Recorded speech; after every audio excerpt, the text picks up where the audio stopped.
নমস্কাৰ বন্ধুসকল, আজি আপোনালোকৰ মাজত বহুত কেইটা ডিজাইন লৈ আহিছোঁ। গোটেইকেইটা ডিজাইন আনকমন ডিজাইন হয় আৰু গোটেইকেইটা ডিজাইন আসাম টাইপ ঘৰৰ ডিজাইন হয়। আৰু যদি আপোনালোকৰ যিকোনো এটা ডিজাইন পছন্দ হৈছে, আপোনালোক ঘৰ এখন বনাম বুলি ভাবিছে, তেতিয়াহ'লে আপোনালোকে ইয়াৰ পৰা যিকোনো এটা সিলেক্ট কৰি আপোনালোকে মোৰ হোৱাটছআপ নম্বৰত দিব পাৰে। আপোনালোকক মই 100% 3D ড্ৰয়িং এখন কম বাজেটৰ ভিতৰত আপোনালোকক 3D ড্ৰয়িং এখন বনাই দিবলৈ মই চেষ্টা কৰিম।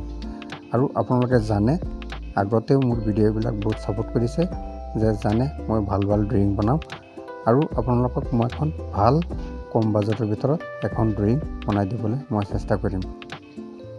আৰু এই ভিডিঅ'টোত আপোনালোকে বহুতকেইটা ডিজাইন চাব পাৰিব। এটা ডিজাইনতকৈ কম নহয়, গোটেইকেইটা ডিজাইন একদম আনকমন ডিজাইন হয়। এক নম্বৰ ডিজাইন গোটেইকেইটা ডিজাইন আপোনালোকৰ গোটেইকেইটা ডিজাইনৰ আপোনালোকৰ পছন্দ হ'ব বুলি মই আশা কৰোঁ 100%।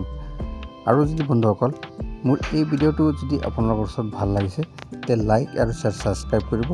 আৰু যদি আপোনালোকে কিবা অধিক জানিব আছে, মোৰ কণ্টেক্ট নম্বৰটো ডিছক্ৰিপশ্যনত দিয়া থাকিব।